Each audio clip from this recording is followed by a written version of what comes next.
I have got a PhD in life. I'm spending my whole weekend in my pajamas and I'm not doing shit. You don't pay my bills or suck my dick. So like, what do I care what some random person on the internet thinks of me? And new year, new me, you gotta have some fun. God, Tim, everything you touch just like is amazing. And I want to tell that person, no the fuck it's not. I'm only trying to make one fucking person happy, and that's Tim Castleman. Tim Castleman back with you. I've been told not to use Timmy C. It's childish. It's inappropriate. I don't know. We just talked about it, and I was like, yeah, you know what? I'm 42 years old, not 22. My boy, so I was like, man, maybe we should do that. Also, got a new little setup here. I'm constantly deep-throating this microphone. We'll figure it out. Hopefully I'm doing it right. My editor said that the last one sounded like I was recording in a tin can. Fuck you. Probably did. So, of course, I go out and buy a brand new microphone. Now we have a complicated setup when I didn't really want a complicated setup, but it's really not that complicated. It just plugs right into the Zoom port. I apologize for being inappropriate. It just burping in your face, but this podcast has been in my brain for like a week and a half, and finally I just said, fuck it. You're not even like wanting to write the topic down. Let's just hit the record button. So, last we left on the soap opera, things were not going well. Had therapy, always a good thing. Highly recommend it. Got to talk to people much smarter than yourself, with your, you need help, man. Especially with your brain stuff you don't see. If something keeps reoccurring in your life, there's a reason for it, and you may not even be aware of that reason. I certainly wasn't aware of the reasons that I am aware of now when I first started. I thought I was upset with my business partner, who I broke up the relationship, and then everybody went and hung out with him.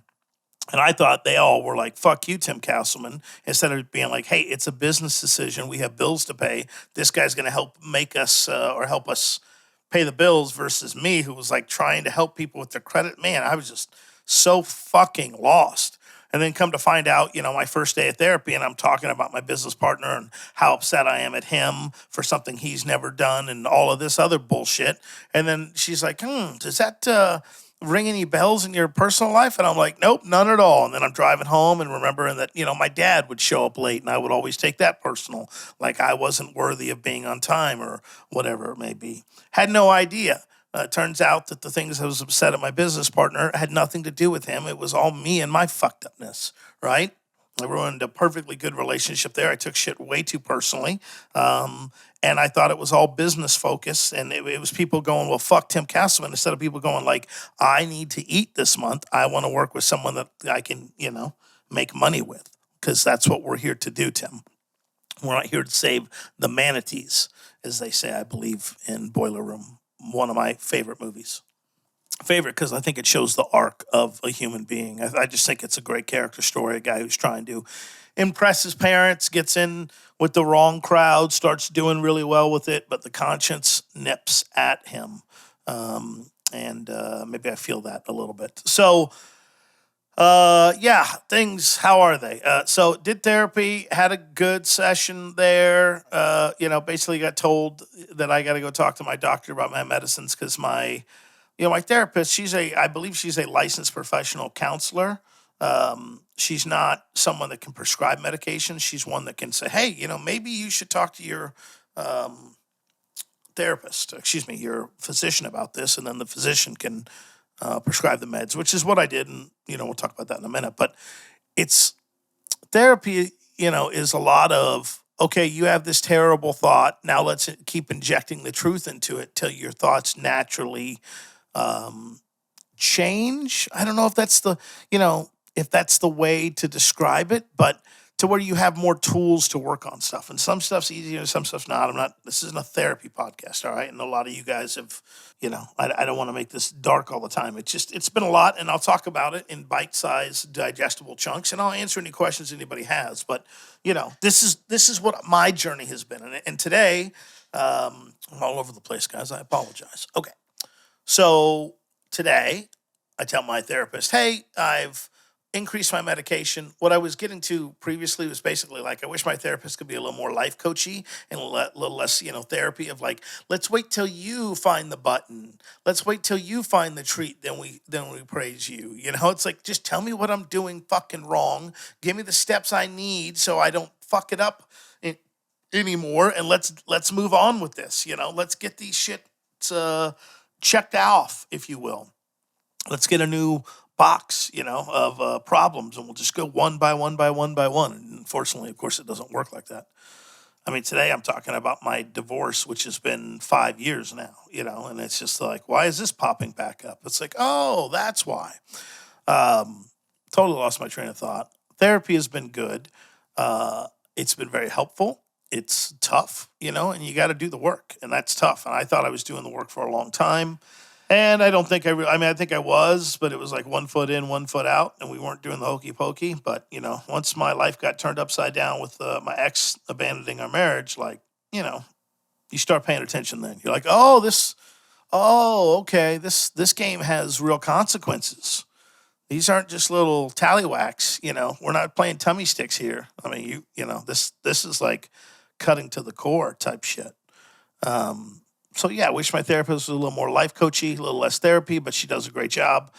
She's amazing. I'm super happy to have her. As a result, I upped my head meds, and now we're trying to get them right. It's hilarious because one of them is a mood stabilizer, and it's like may cause a sedative effect, and it's like half the size of a Tic Tac. I mean, it's tiny, and I'm just like, you don't know what the hell you're talking about. So I took it, and then I woke up at 4 p.m. the next day, and I was like, oh, medical doctor might know just a little bit more about it than me, apparently, right? Recreational drug user. So now I'm trying to get all this stuff balanced and figure out the fatigue, aspect of it and the energy. And it's all complicated because I'm going on tour next week. What? Woot. Going on tour. I'm going to sit in a van with 4 other hot, sweaty, smelly dudes. Yeah. Can't wait to be around all these hot, smelly, sweaty dudes. Yeah. And we're going to record the whole damn thing. We're going to have a great time. We're going to really enjoy ourselves. And I'm going to get to spend a week on tour with some real life musicians. I'm going to keep my mouth effing shut. I like that. Oh, you pulling your punches now? I'm going to keep my mouth fucking shut as much as possible. Have a great time. Do what they need me to do, and just be part of the adventure, be part of the journey, all that good stuff. But I got to figure out these head med situations. This is like, I feel like I'm just recording a diary, guys. Sorry. Again, maybe it's the medication. It's just like I go through periods of extreme lucidness, and then I go through periods where I'm like, ooh, I'm a little tired. I could use a 6-hour nap. All of this is just a fucking cover. All of it's a cover because I don't want to talk about the fucking topic today. And that is what caused me to have to go. No, that's not. Don't put that on her. That's not true, Tim. I have a friend in Nashville. We'll use a fake name. That way it'll be easy. All right. Let's say her name is Andy. Okay. And let's say back in 2017, Andy, again, not her real name, and I matched on the old Tinderonies. And what I thought was just going to be a fun one-night roll in the hay turned out to be a pretty incredible relationship. And it was going along decently strong. She was really into me. I was sort of into her. I didn't know, I was just out of my marriage. I didn't know if I wanted to jump back in something serious. Then I met my ex-girlfriend, and then she was basically like, you got to dump everything from me. And I was like, okay, you're pretty. You let me touch your boobs. You're here locally. I'll do it. Okay, I do that. Okay. And I broke Andy's heart. And I was a real piece of shit for doing that because she has never not been anything but a sweetheart. And we disconnected for a little while, until about a year. And ironically, around the time that my ex-girlfriend and I broke up, Andy and I started becoming friendly again. And that continued up until earlier this year when things started getting a little distant. And then I got the text. And if you're a dude with a penis in any type of length in the game, not penis length, just length and doing relationship shit, like what the text is. Tim, I think you're great. I think you're like a brother to me. It's like, oh shit, here we go. No, and it was the opposite. It was like, hey, I have some pretty deep feelings for you, and I'm dating, and it's a little complicated and all this good stuff. So I tried to address that the way I thought I should, which was basically like, hey, why don't you come see me in 2 months? And then, of course, me around this time, and this is on me, and I didn't connect the two, but I'm sure it doesn't help. I'm posting all these Tinder matches there. So I'm sure she's thinking, well, this guy is not rushing to beat the door down to come see me. In addition to that, he's posting all these Tinder profiles. I don't want to be a Tinderella. I'm looking for a real thing. And lo and behold, she went and found it. And that fucking sucks, man. It really fucking sucks because I had to tell her, hey, we need to take a break from being friends because I got to work on me right now. Because the reality was and is that just was too fucking painful. I feel like everybody in the last 5 years has left me. I'm not saying some of it wasn't well deserved or I'm not better for it, but fuck, man. Like, this one hurt. It hurt because, this person was a bedrock. It hurt because this person I've told her multiple times that I'm thinking of, self-harm and hate. And I've told her my darkest thoughts. She's always been there for me. And now it's like, man, I really am choosing to go at it alone. I almost said I have to, but it's like, no, it's a choice. And it's not that I don't want to be friends with this person, not named Andy. It's just, again, a pseudonym. It's just that right now I got to work on my shit. Like, I told my therapist today, I don't mind sharing this stuff with you guys. If it's helpful. I don't know if it is. If it's not, fucking tell me and I can stop, slitting my wrist proverbially. Is that a big word? On podcast. But I don't mind sharing it. But I also don't want to be that guy, Like, I don't want people to meet me in person and be like, he's a sad little guy still. It's like, I want to move on from this shit. I have to move on from this shit. If I don't, I'm going to fucking die. And I don't just mean, figuratively. It's just like, it's no fun being depressed all the time. Do you know how excited I was that I had to up my depression medication for the third time in 6 fucking years? I'm like, this is great. Yay. And add a mood stabilizer. No idea what this is going to do. Let's play with the brain chemistry and get it all figured out. I'm doing it all in a hope to get some energy and some drive and focus to keep giving a fuck about life and business. It's a terrible fucking place to be. And I love telling you that story, and I feel something when I tell you that story because it's the truth. But I don't want it always to be the truth. I don't want it always to be the truth. I don't want to be this depressed dude forever.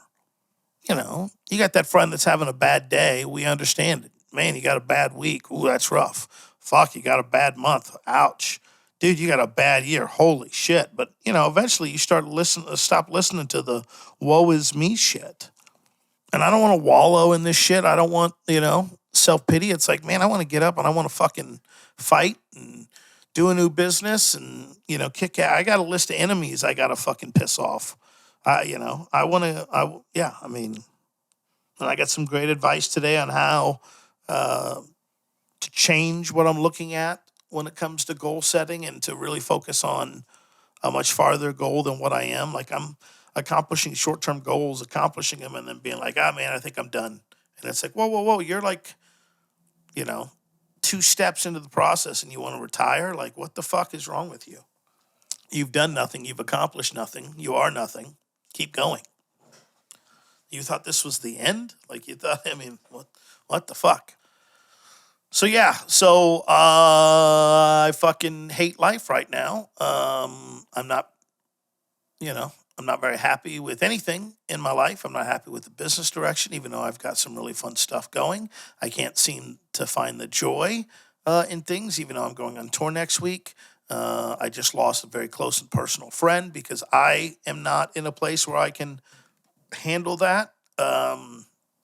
Sleeping a bunch, but I'm okay. Like, and I feel it's weird saying that, but I'm okay. Like, this is just part of it, I feel like. And, I'm not, again, I don't mind sharing it, but I don't want you guys to think this is it from me. I have other things that I want to do. I have plans. I have goals, I need to work on them apparently, but yeah, I had someone tell me, I even wrote it down in my little book of record here. When are you going to start taking yourself seriously?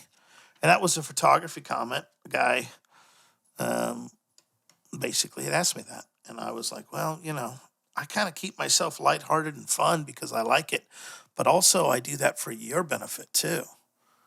Right? I can be, and I have the skills. I have a master class. I have a PhD, a doctoral, to the nth degree. I'm a 12th degree black belt when it comes to anal.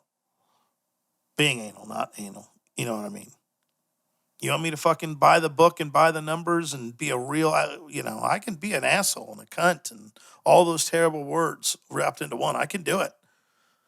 I'm good at it. I'll burn you out in about 7 years.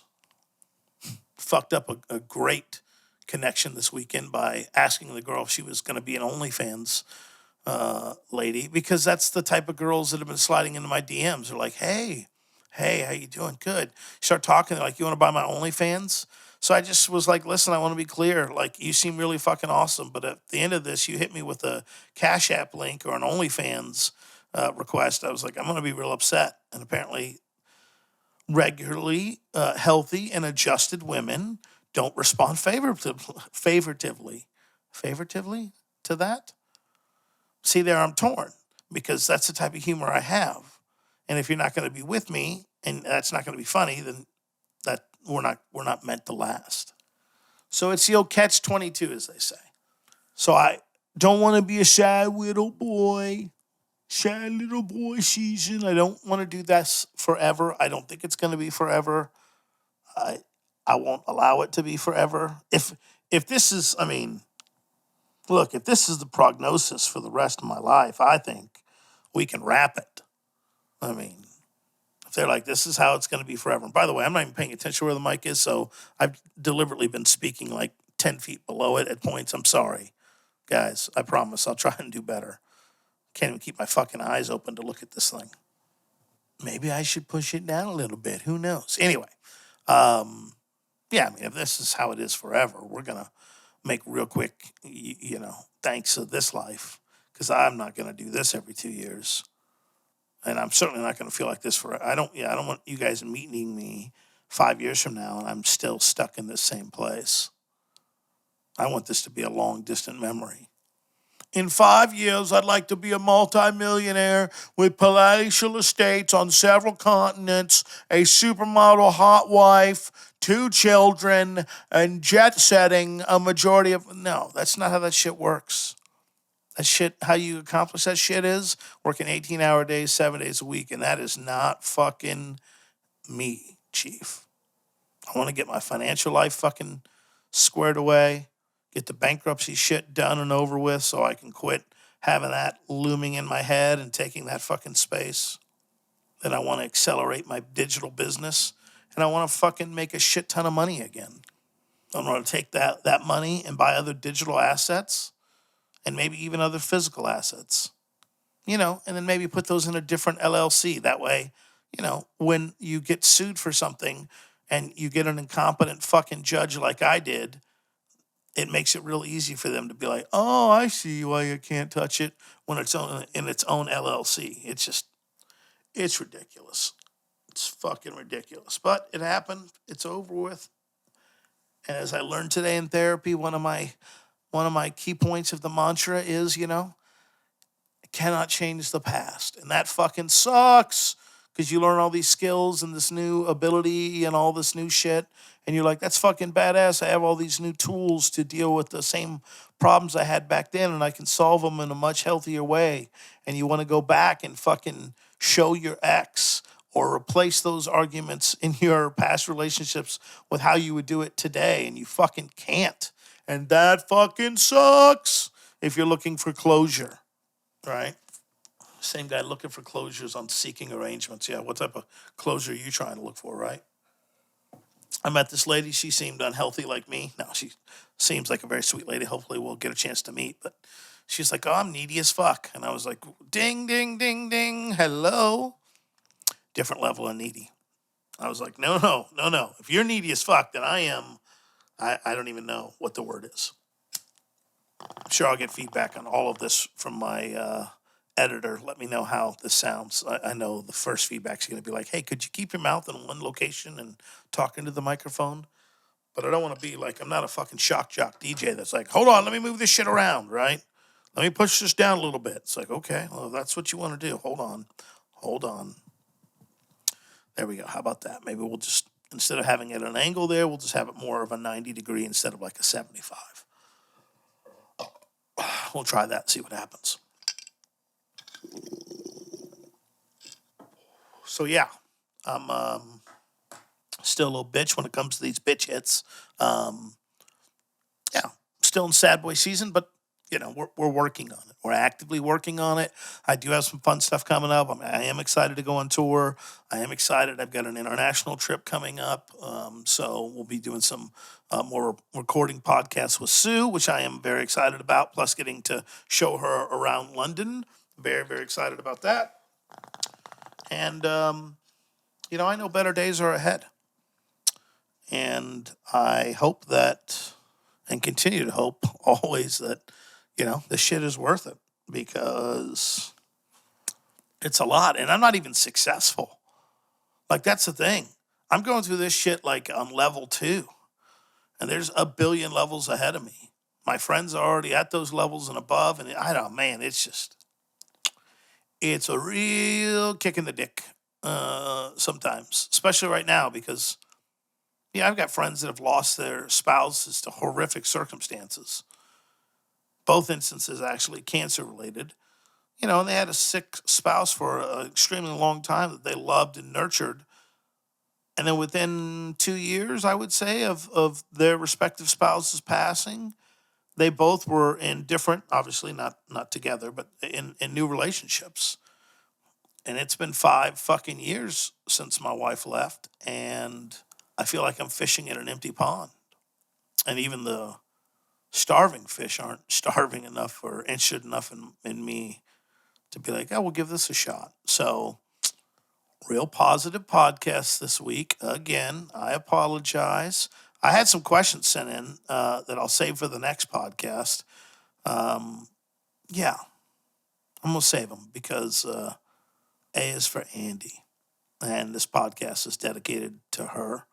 If she ever hears this, thank you so much for everything that you've done. I look forward to our friendship continuing after I get my shit together a little bit. And I thank you for being there. You have been the best friend I could ever ask for. And I am truly happy that you found someone, and I hope that it leads to ultimately what it is that you want.